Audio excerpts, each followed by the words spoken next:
ഏക ദൈവ തിരുനാമത്തിന് മഹത്വമുണ്ടാകട്ടെ. ശ്രേഷ്ഠ ബാവാതിരുമേനി, അഭിവന്യരായ പിതാക്കന്മാരെ, വന്യകോറപ്പിസ്കോപ്പാമാരെ, ബഹുമാന്യരായ വൈദിക സഹോദരന്മാരെ, ബഹുമാനപ്പെട്ട സിസ്റ്റേഴ്സ്, പ്രിയ ശമ്മാശന്മാർ, ഈ അനുഗ്രഹീതമായ സന്ധ്യാകാലത്ത് ഈ യോഗ വേദിയിൽ വന്നു ചേർന്നിരിക്കുന്ന വിശ്വാസികളുടെ സമൂഹമേ, എല്ലാവർക്കും കർത്താവായ യേശുക്രിസ്തുവിൻ്റെ അതിപരിശുദ്ധമായ പൊന്നുതിരുനാമത്തിൽ സന്ധ്യാവന്ദനം, സ്നേഹവന്ദനം അറിയിക്കട്ടെ. 28ാമത് അഖിലമലങ്കര സുവിശേഷ മഹായോഗത്തിൻ്റെ പ്രാരംഭസന്ധ്യയിൽ സ്വർഗത്തിലെ ദൈവത്തിൻ്റെ അളവറ്റ കൃപയാൽ, കാരുണ്യാതിരേകത്താൽ ഒത്തുചേരുവാൻ ഭാഗ്യം തന്ന കർത്താവിന് നന്ദി പറഞ്ഞുകൊണ്ട് നമുക്ക് ഈ വർഷത്തെ ധ്യാനചിന്തകളിലൂടെ അല്പനേരം ദൈവസന്നിധിയിൽ വിനയപ്പെട്ട് ഇരിക്കാം. ഈ വർഷം നമ്മുടെ കൺവെൻഷൻ്റെ ചിന്താവിഷയമായി നൽകപ്പെട്ടിരിക്കുന്നത് ശുദ്ധമുള്ള മത്തായി എഴുതിയ നമ്മുടെ കർത്താവ് യേശു മിശിഹായുടെ രക്ഷാസുവിശേഷത്തിലെ 6-ാമത്തെ അധ്യായത്തിലെ 33-ാമത്തെ തിരുവചനമാണ്. മുമ്പേ അവൻ്റെ രാജ്യവും നീതിയും അന്വേഷിക്കുക, പിന്നീട് നിങ്ങൾക്ക് വേണ്ടതെല്ലാം അവിടുന്ന് കരുതിക്കൊള്ളും. വിശുദ്ധ മത്തായി എഴുതിയ രക്ഷാസുവിശേഷത്തിൽ നിന്നാണ് കുറിവാക്യം എടുത്തിട്ടുള്ളത്. യേശുക്രിസ്തു നിത്യനായ രാജാവാകുന്നു എന്നതാണ് വിശുദ്ധ മത്തായി എഴുതിയ രക്ഷാസുവിശേഷത്തിൻ്റെ കാതൽ. മത്തായി സുവിശേഷകൻ യേശുവിനെ ലോകത്തിന് മുമ്പിൽ വരച്ചു വയ്ക്കുന്നത് അവൻ രാജാവാണ്, നിത്യനായ രാജാവാണ് എന്നുള്ളതാണ്. രാജ്യമെന്ന പദം 55 പ്രാവശ്യം ഈ ഗ്രന്ഥത്തിൽ ആവർത്തിക്കപ്പെട്ടിട്ടുണ്ട്. ദൈവരാജ്യമെന്നോ സ്വർഗരാജ്യമെന്നോ ഉള്ള പദം 32 പ്രാവശ്യം ഈ ഗ്രന്ഥത്തിൽ ആവർത്തിക്കപ്പെട്ടിട്ടുണ്ട്. രാജ്യത്തിൻ്റെ സുവിശേഷമാണ് അന്ന് പ്രഘോഷിക്കപ്പെട്ടത്, ഇന്നും പ്രഘോഷിക്കപ്പെടുന്നത്, എന്നും പ്രഘോഷിക്കപ്പെടേണ്ടത്. ഈ സുവിശേഷത്തിൽ യേശുക്രിസ്തു നടത്തിയ 5 പ്രഭാഷണങ്ങൾ ഉൾപ്പെടുത്തിയിട്ടുണ്ട്. മത്തായി എഴുതിയ രക്ഷാസുവിശേഷം നാം വിശകലനം ചെയ്ത് പഠിച്ചാൽ വളരെ ആഴമേറിയ ആത്മീക ദൂതുകൾ അതിനകത്ത് നമുക്ക് പകർന്നു കിട്ടും. 5 മനോഹരമായ പ്രസംഗങ്ങൾ, പ്രഭാഷണങ്ങൾ യേശു നടത്തിയത് ഈ പുസ്തകത്തിൽ ഉൾപ്പെടുത്തിയിട്ടുണ്ട്. ഒന്നാമത്തേത് മശിഹ നടത്തിയ ഗിരിപ്രഭാഷണമാണ്. രാജാവെന്ന നിലയിൽ തൻ്റെ രാജ്യത്തിലെ നീതിയും പ്രമാണങ്ങളും എന്തായിരിക്കണമെന്ന് തൻ്റെ രാജ്യം സ്ഥാപിക്കുന്നതിൻ്റെ തുടക്കത്തിൽ നയപ്രഖ്യാപന പ്രസംഗമായി കർത്താവ് പറയുന്നു. 5, 6, 7 അധ്യായങ്ങളിൽ ഈ മനോഹരമായ പ്രസംഗം ഉൾപ്പെടുത്തിയിട്ടുണ്ട്. വളരെ ഗഹനമായ, വളരെ ആഴമായ, വളരെ ശക്തമായ ഒരു പ്രഖ്യാപനമാണ് ഈ ദീർഘമായ ബൃഹത്തായ പ്രഭാഷണത്തിൽ ഉൾപ്പെടുത്തപ്പെട്ടിട്ടുള്ളത്. രണ്ടാമത്തെ പ്രഭാഷണം രേഖപ്പെടുത്തിയിട്ടുള്ളത് 10-ാമത്തെ അധ്യായത്തിലാണ്. തൻ്റെ രാജ്യത്തിൻ്റെ സഞ്ചാരപ്രസംഗകർക്കുള്ള നിർദ്ദേശങ്ങളാണ് 10-ാം അധ്യായത്തിലെ പ്രഭാഷണത്തിൽ യേശുക്രിസ്തു ഉൾപ്പെടുത്തിയിട്ടുള്ളത്. 3-ാമത്തെ പ്രഭാഷണം 13-ാമത്തെ അധ്യായത്തിലാണ്. ദൈവരാജ്യത്തെക്കുറിച്ചുള്ള ഉപമകളാണ് 3-ാമത്തെ പ്രഭാഷണത്തിൽ യേശു ഉൾപ്പെടുത്തിയത്. ദൈവരാജ്യത്തിൻ്റെ വിവിധങ്ങളായ ഉപമാനങ്ങൾ. 4-ാമത്തെ പ്രഭാഷണം രേഖപ്പെടുത്തിയിട്ടുള്ളത് 18-ാമത്തെ അധ്യായത്തിലാണ്. യഥാർത്ഥ ശിഷ്യന്മാരുടെ സ്വഭാവം എന്തായിരിക്കണമെന്നാണ് ഈ 4-ാമത്തെ പ്രഭാഷണത്തിൽ കർത്താവ് പ്രഖ്യാപിക്കുന്നത്. 5-ാമത്തെ പ്രഭാഷണം ഒലിവുമലയിൽ വെച്ച് കർത്താവ് നടത്തിയതാണ്. ഈ സുവിശേഷ ഗ്രന്ഥത്തിലെ 24, 25 അധ്യായങ്ങൾ അത് പടർന്നു കിടക്കുകയാണ്. യുഗാന്ത്യത്തെക്കുറിച്ചുള്ള പ്രഭാഷണമാണ് യേശുമശിഹ നടത്തിയ 5-ാമത്തെ പ്രഭാഷണം. ഇങ്ങനെ വളരെ മനോഹരമായ, വളരെ അർത്ഥവത്തായ, വളരെ ആഴമുള്ളതായ, വളരെ ആധ്യാത്മിക നിറവുള്ളതായ ഉപദേശ നിർദ്ദേശ കൽപ്പനകൾ ഉൾക്കൊള്ളുന്ന 5 അതിമനോഹരമായ പ്രഭാഷണങ്ങൾ ഈ പുസ്തകത്തിലുണ്ട്. യേശുവിൻ്റെ 1-ാമത്തെ പ്രഭാഷണത്തിൽ നിന്നാണ് നമ്മുടെ ചിന്താവിഷയം വേർതിരിച്ചിട്ടുള്ളത്. യേശുക്രിസ്തുവിൻ്റെ 1-ാമത്തെ പ്രഭാഷണമായ ഗിരിപ്രഭാഷണത്തെ വേദശാസ്ത്ര പണ്ഡിതന്മാർ വിളിക്കുന്നത് ദൈവരാജ്യത്തിൻ്റെ മാഗ്ന കാർട്ട എന്നാണ്. കർത്താവായ ദൈവം ഈ ലോകത്ത് സംസ്ഥാപിക്കുവാൻ പോകുന്ന, തുടർന്ന് നിത്യതയിൽ അത് തുടരുവാൻ പോകുന്ന ദൈവരാജ്യത്തിൻ്റെ, സ്വർഗരാജ്യത്തിൻ്റെ മാഗ്ന കാർട്ട. എന്താണ് തൻ്റെ രാജ്യം? എന്താണ് തൻ്റെ രാജ്യത്തെക്കുറിച്ച് താൻ വിഭാവനം ചെയ്യുന്നത്? എന്താണ് തൻ്റെ രാജ്യത്തിലെ പ്രജകൾ അനുഷ്ഠിക്കേണ്ട തത്വങ്ങൾ, ശീലങ്ങൾ, പ്രമാണങ്ങളെന്ന് കാര്യകാരണസഹിതം കർത്താവ് പഠിപ്പിക്കുന്ന ഒരു പ്രഭാഷണമാണ് ഇത്. ഈ ബൃഹത്തായ പ്രഭാഷണത്തിൽ വളരെ ആഴമേറിയ 26 ചിന്താവിഷയങ്ങൾ യേശു കൈകാര്യം ചെയ്യുന്നുണ്ട്. വളരെ ആഴമേറിയ 26 ചിന്താവിഷയങ്ങൾ. ഈ 26 ചിന്താവിഷയങ്ങളും വലിയ പ്രഭാഷണങ്ങൾക്ക് വിഷയമാകാവുന്ന ചിന്താവിഷയങ്ങളാണ്. എന്നാൽ ഇന്ന് രാത്രി അതിലെ 20ാമത്തെ ചിന്താവിഷയത്തിൽ നിന്നാണ് നമുക്ക് പഠിക്കുവാനുള്ളത്. 20ാമത്തെ ചിന്താവിഷയം കർത്താവായ യേശുക്രിസ്തു പറഞ്ഞതായി രേഖപ്പെടുത്തുന്നത് 6-ാം അധ്യായത്തിലെ 25 മുതൽ 31 വരെയുള്ള തിരുവചനങ്ങളാണ്. ഈ വേദഭാഗത്ത് പരാമർശിക്കുന്ന ചിന്താവിഷയത്തിലെ അടിസ്ഥാന ചിന്ത ഇതാണ്: ഒന്നിനെക്കുറിച്ചും നിങ്ങൾ ആശങ്കാകുലരാകരുത്, ഒന്നിനെക്കുറിച്ചും നിങ്ങൾ വിചാരപ്പെടരുത്. ഇതാണ് കർത്താവ് 20ാമത്തെ ചിന്താവിഷയമായി പറഞ്ഞു വയ്ക്കുന്നത്. യാതൊന്നിനെക്കുറിച്ചും നിങ്ങൾ ആശങ്കാകുലരാകരുത്, ഒന്നിനെക്കുറിച്ചും നിങ്ങൾ വിചാരപ്പെടരുത്, ദൈവത്തിൽ ആശ്രയിക്കുക മാത്രം ചെയ്യുക. അതിൻ്റെ പരിസമാപ്തിയിലാണ്, ഈ വിഷയം അവതരിപ്പിക്കുന്നതിൻ്റെ പരിസമാപ്തിയിലാണ് കർത്താവ് നമ്മുടെ ചിന്താവിഷയം പറയുന്നത്: മുമ്പേ അവൻ്റെ രാജ്യവും നീതിയും അന്വേഷിക്കുക, അതോടുകൂടെ ഇതൊക്കെയും നിങ്ങൾക്ക് കിട്ടും. എന്തു തിന്നുമെന്ന് വിചാരപ്പെടേണ്ട, എന്തു കുടിക്കുമെന്ന് വിചാരപ്പെടേണ്ട, എന്തുടുക്കുമെന്ന് വിചാരപ്പെടേണ്ട, എവിടെ കിടക്കുമെന്ന് വിചാരപ്പെടേണ്ട, ഇനി എന്തു ചെയ്യുമെന്ന് വിചാരപ്പെടേണ്ട.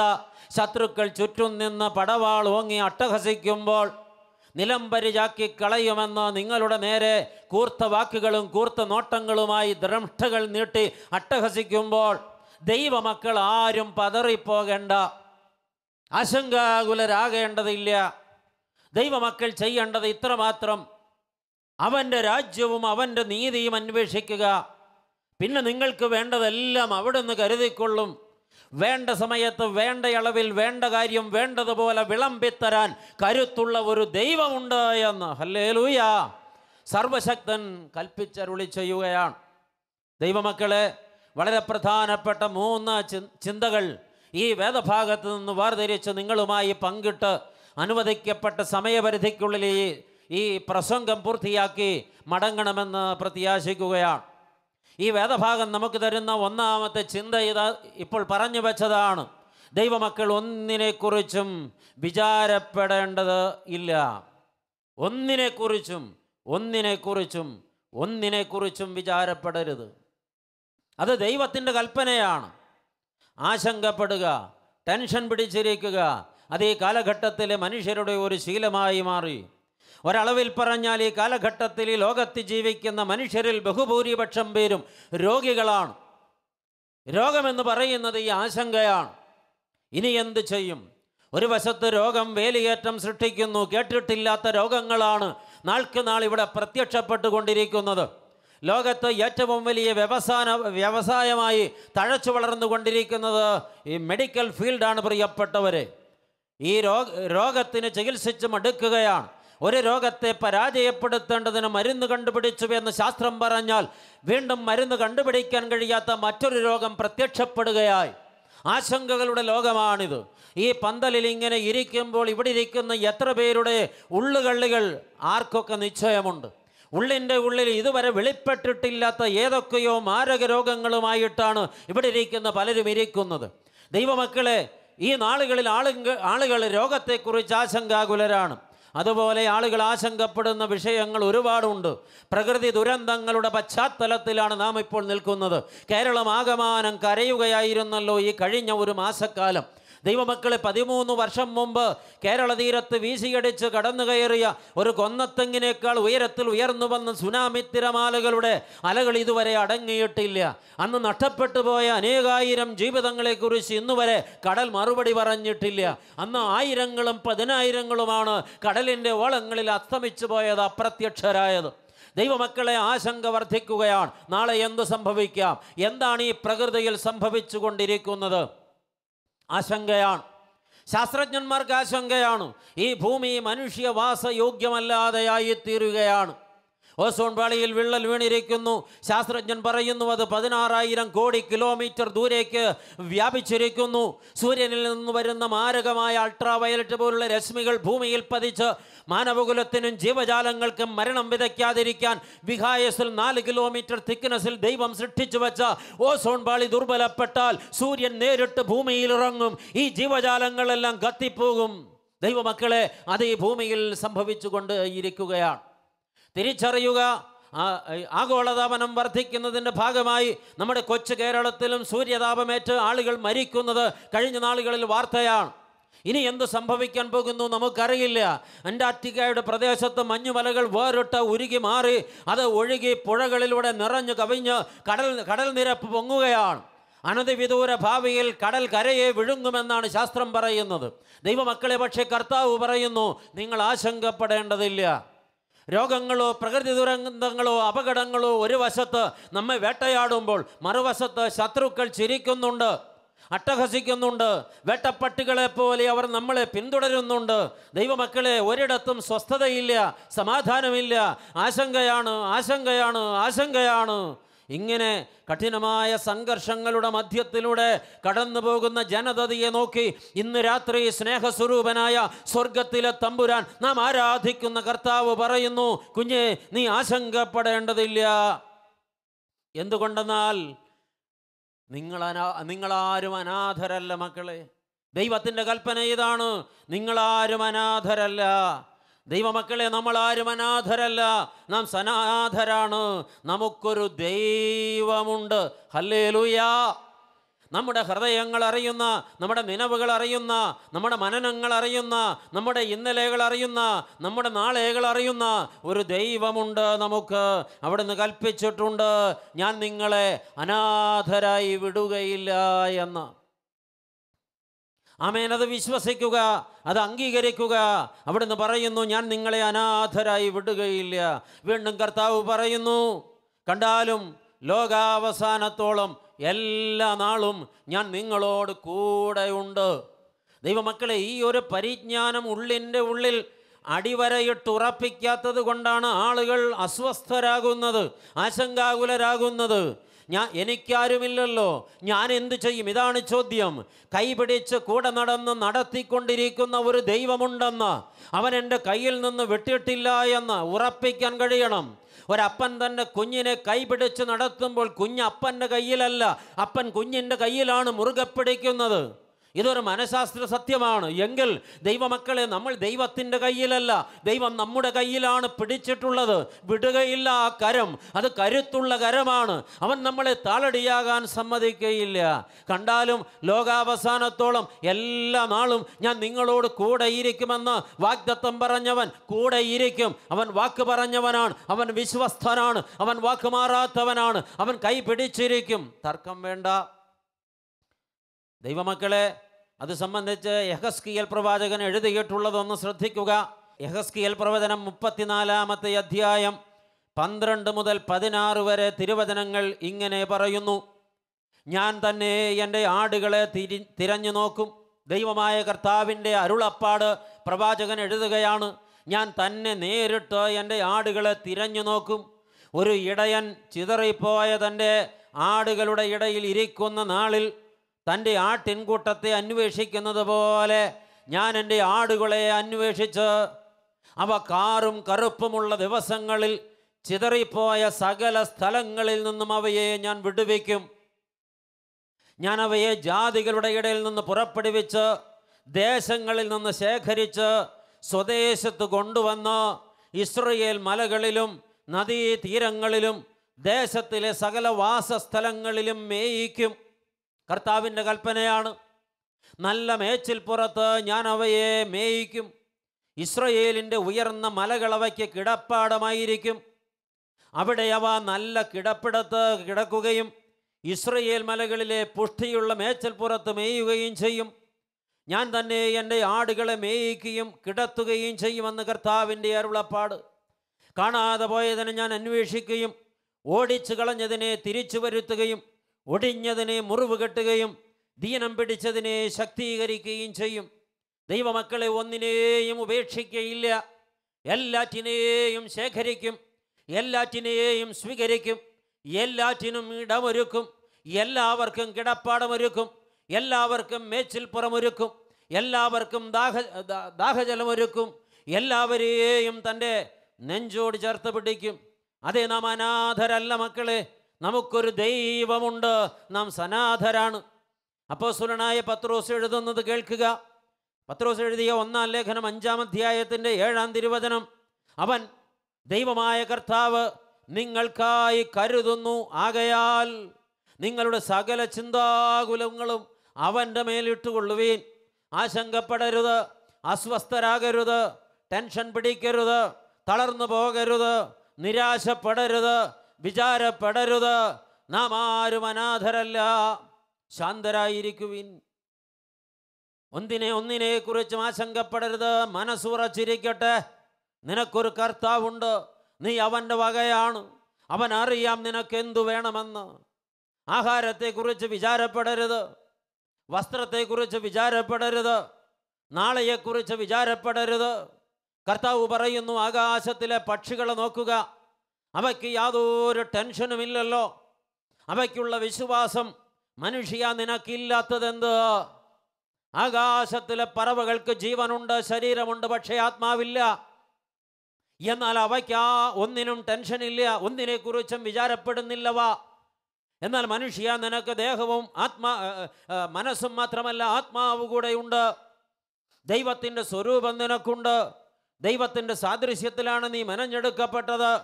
മൂക്കിലവൻ ജീവശ്വാസം ഊതിയതാണ്. ദൈവത്തിൻ്റെ കരം തൊട്ട് വേറെ സൃഷ്ടിയില്ല. ദൈവകരം കൊണ്ട് മനഞ്ഞെടുക്കപ്പെട്ട സൃഷ്ടിയാണ് മനുഷ്യ നീ. ഈ ആകാശത്തിലെ പറവുകൾക്ക് വിചാരമില്ലെങ്കിൽ നീ എന്തിനാണ് വിചാരപ്പെടുന്നത്? നീ നിന്റെ ദൈവകരങ്ങളിൽ ഇരിക്കുന്നില്ലയോ? ഒരു കൊച്ചു കുഞ്ഞിനെ ശ്രദ്ധിച്ചു നോക്ക്, അതിന് യാതൊരു ടെൻഷനുമില്ലല്ലോ. ആ കുഞ്ഞിനുള്ള വിശ്വാസം പോലും നിനക്കില്ലാത്തതെന്ത്? വളരും തോറും നമ്മുടെ നിഷ്കളങ്കത്വം നഷ്ടപ്പെട്ടു പോകുന്നതെന്ത്? വളരുമ്പോൾ ഒരു മനുഷ്യൻ സ്വയാശ്രയശീലത്തിലേക്ക് പതുക്കെ വഴുതി മാറുകയാണ്. ശിശുവായിരിക്കുമ്പോൾ എന്തിനും ഏതിനും അമ്മയുണ്ട് എന്നൊരു ഉറപ്പ് കുഞ്ഞിൻ്റെ ഉള്ളിൽ ഉള്ളതുകൊണ്ട് ആശങ്കയില്ല. ഈ കുഞ്ഞിന് ഉറങ്ങുമ്പോൾ ആശങ്കയില്ല, ഉണർന്നിരിക്കുമ്പോൾ ആശങ്കയില്ല, ആഹാരത്തെക്കുറിച്ച് ആശങ്കയില്ല, വസ്ത്രത്തെക്കുറിച്ച് ആശങ്കയില്ല, ഒന്നിനെക്കുറിച്ചും ആശങ്കയില്ല. കാരണം കുഞ്ഞിൻ്റെ അന്തരംഗത്തിലൊരു ബോധമുണ്ട്, എനിക്കൊരമ്മയുണ്ട്. ഈ എട്ടും പൊട്ടും തിരിയാത്ത നിഷ്കളങ്കനായ ഒരു പിഞ്ചു കുഞ്ഞിൻ്റെ അറിവ് പോലുമില്ലാത്തവരോ ഈ ഇരിക്കുന്ന പുരുഷാരം വളരും തോറും നാം സ്വയാശ്രയത്വത്തിലേക്ക് വഴുതി മാറിയിട്ട് ഞാനെന്തോ സംഭവമാണെന്ന് സ്വയം ചിന്തിച്ചിട്ട് എല്ലാം എൻ്റെ ബുദ്ധി, എൻ്റെ കഴിവ്, എൻ്റെ ശ്രേഷ്ഠത, എൻ്റെ അറിവ്, അതിൽ നിന്ന് ഞാൻ നേടുന്നു എന്ന ബോധത്തിൽ നിന്ന് ഒരു മനുഷ്യൻ ജീവിതം ക്രമപ്പെടുത്താൻ ശ്രമിക്കുമ്പോഴല്ലേ പ്രിയപ്പെട്ടവരെ ഞാനും നിങ്ങളും ആശങ്കാകുലരായി പോകുന്നത്. ഒന്നിനെക്കുറിച്ചും വിചാരപ്പെടുകയല്ല വേണ്ടത്.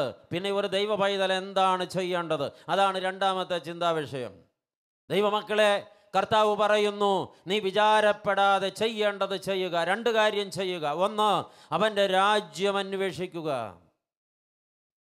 ദൈവത്തിൻ്റെ രാജ്യം അന്വേഷിക്കുക. നിത്യരാജാവായ യേശുക്രിസ്തു ഭരിക്കുന്ന ഇടമാണ് ദൈവരാജ്യം. ലോകത്ത് ഒരുപാട് രാജ്യങ്ങളുണ്ട്, അത് ഭരിക്കുന്ന രാജാക്കന്മാരുമുണ്ട്. പക്ഷെ ലോകത്ത് ഒരു രാജ്യവും നിത്യമല്ല, ഒരു രാജാവും നിത്യനല്ല. നിത്യമഹാരാജാവായ യേശുക്രിസ്തു ഭരിക്കുന്ന നിത്യമായ ഇടമാണ് ദൈവരാജ്യം. ഹല്ലേലൂയ. യേശുക്രിസ്തു ലോകത്തിൽ വന്നതോടുകൂടെ ദൈവരാജ്യം ലോകത്തിന് വെളിപ്പെട്ടു. വിശുദ്ധ മത്തായി എഴുതിയ രക്ഷാസുവിശേഷം 12-ാം അധ്യായം 28-ാമത്തെ തിരുവചനം കേൾക്കുക. ദൈവാത്മാവിനാൽ ഞാൻ ഭൂതങ്ങളെ പുറത്താക്കുന്നുവെങ്കിലോ ദൈവരാജ്യം നിങ്ങളുടെ അടുക്കൽ വന്നെത്തിയിരിക്കുന്നു സ്പഷ്ടമെന്നാണ് യേശുമശിഹ വിളംബരം ചെയ്തത്. ദൈവാത്മാവിനാൽ ഞാൻ ഭൂതങ്ങളെ പുറത്താക്കുന്നുവെങ്കിലോ ദൈവരാജ്യം നിങ്ങളുടെ അടുക്കൽ വന്നെത്തിയിരിക്കുന്നു സ്പഷ്ടം. അതെ, യേശുക്രിസ്തു വന്നതോടുകൂടെ അവൻ ഈ ലോകത്ത് ദൈവരാജ്യത്തെ വിളംബരം ചെയ്തിരിക്കുന്നു. ഒരു വ്യക്തിയുടെ ഹൃദയത്തിൽ യേശു സ്വീകരിക്കപ്പെടുകയും ആ വ്യക്തിയുടെ ഭരണം യേശുക്രിസ്തു ഏറ്റെടുക്കുകയും ചെയ്യുമ്പോൾ ആ വ്യക്തി ദൈവരാജ്യത്തിനകത്തായി കഴിഞ്ഞു. ആമേൻ. ഒരു വ്യക്തിയുടെ ഹൃദയത്തിൽ യേശുക്രിസ്തു സ്വീകരിക്കപ്പെടുകയും ആ വ്യക്തിയുടെ ഭരണം യേശുക്രിസ്തു ഏറ്റെടുക്കുകയും ചെയ്യുമ്പോൾ ആ വ്യക്തി ദൈവരാജ്യത്തിനകത്തായി കഴിഞ്ഞു. ഇപ്രകാരം ഒരു വ്യക്തി ദൈവരാജ്യത്തിൻ്റെ പങ്കാളിയാകുവാനുള്ള വ്യവസ്ഥ ഒന്നു മാത്രമാണ്. ഒരേ ഒരു വ്യവസ്ഥയേ ഉള്ളൂ ഒരാൾ ദൈവരാജ്യത്തിൻ്റെ അവകാശിയാകുവാൻ. ആ വ്യവസ്ഥ ഇതാണ്: മാനസാന്തരപ്പെട്ട് സുവിശേഷത്തിൽ വിശ്വസിക്കുക. ആമേൻ. മാനസാന്തരപ്പെട്ട് സുവിശേഷത്തിൽ വിശ്വസിക്കുക.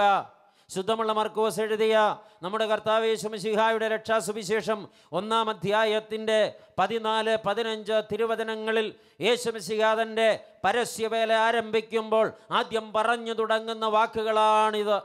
യോഹന്നാൻ തടവിലായ ശേഷം യേശു ഗലീലിയായിലേക്ക് ചെന്നു. ദൈവരാജ്യത്തിൻ്റെ സുവിശേഷം പ്രസംഗിച്ചു.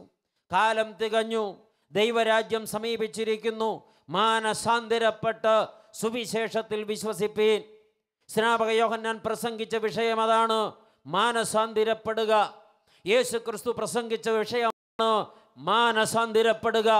ഇന്ന് പ്രസംഗിക്കപ്പെടേണ്ട വിഷയം അതാണ്, മാനസാന്തരപ്പെടുക. ഒരു പക്ഷേ ചിലരെങ്കിലും ചിന്തിക്കുന്നുണ്ട്, പറയുന്നുണ്ട്, കാലഹരണപ്പെട്ട പ്രസംഗ വിഷയമാണ് മാനസാന്തരപ്പെടുക എന്നുള്ളത്. എന്നാൽ ദൈവമക്കളെ, ഒരു കാലത്തും കാലഹരണപ്പെട്ടിട്ടില്ലാത്ത പ്രസംഗ വിഷയമാണ് മാനസാന്തരപ്പെടുക എന്നുള്ളത്.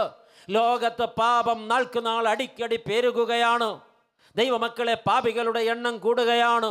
രഹസ്യമായും പരസ്യമായും പാപത്തെ പരിശീലിച്ച് പാപത്തിൻ്റെ പിണയാളുകളായി ആധുനിക ലോകത്തെ ആളുകൾ മാറുമ്പോൾ ആനുകാലികമായി ഏറ്റവും കൂടുതൽ പ്രസംഗിക്കപ്പെടേണ്ടത് മാനസാന്തരപ്പെടുവിൻ, മാനസാന്തരപ്പെടുവിൻ, മാനസാന്തരപ്പെടുവിൻ എന്ന് തന്നെയാണ്. നമുക്ക് പാരമ്പര്യമുണ്ട്. ദൈവമക്കളെ, നാം വിളിക്കപ്പെടുന്നതും അറിയപ്പെടുന്നതും ഈ ലോകത്ത് വിശുദ്ധ സംഘമാണ് എന്നാണ്.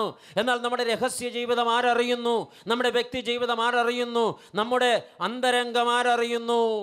പാപത്തിൻ്റെ ഇരുണ്ട ഇടനാഴികളിലൂടെ ഈ പാപസുഖങ്ങളെ താലോലിച്ച് ആരും കണ്ടില്ല, ആരും അറിഞ്ഞില്ലെന്ന് സ്വയം ആശ്വസിച്ച് പാപപന്ഥാവിൽ നടന്നു നീങ്ങുന്ന ജനതയോട് ദൈവത്തിൻ്റെ പരിശുദ്ധാത്മാവ് ഇന്ന് രാത്രിയിലും വിളംബരം ചെയ്യുന്നത് ഒറ്റ കാര്യമാണ്: അന്തരംഗങ്ങളെ നോക്കിക്കാണുന്ന അത്ഭുതവാനായ ദൈവം, തീ പോലെ കത്തുന്ന, തീപ്പന്തം പോലെ കത്തുന്ന കണ്ണുള്ള ദൈവം വിളിച്ചു പറയുന്നു, മാനസാന്തരപ്പെടുക, സുവിശേഷത്തിൽ വിശ്വസിക്കുക. അതാണ് ദൈവമക്കളെ ദൈവരാജ്യത്തിൻ്റെ പങ്കാളിയാകുവാനുള്ള ഏറ്റവും യോഗ്യത നൽകുന്ന ഒരേ ഒരു മാർഗം. ഇതെല്ലാവർക്കും ബാധകമായി ദൈവം അരുളി ചെയ്യുന്നതാണ്. ഒരു വ്യക്തി മാനസാന്തരപ്പെട്ട് സുവിശേഷത്തിൽ അഥവാ യേശു ക്രിസ്തുവിൽ വിശ്വസിച്ച് ദൈവരാജ്യത്തിനകത്തായാൽ ആ വ്യക്തിയുടെ ജീവിതത്തിൽ ചില വ്യക്തമായ മാറ്റങ്ങൾ പ്രത്യക്ഷപ്പെടും.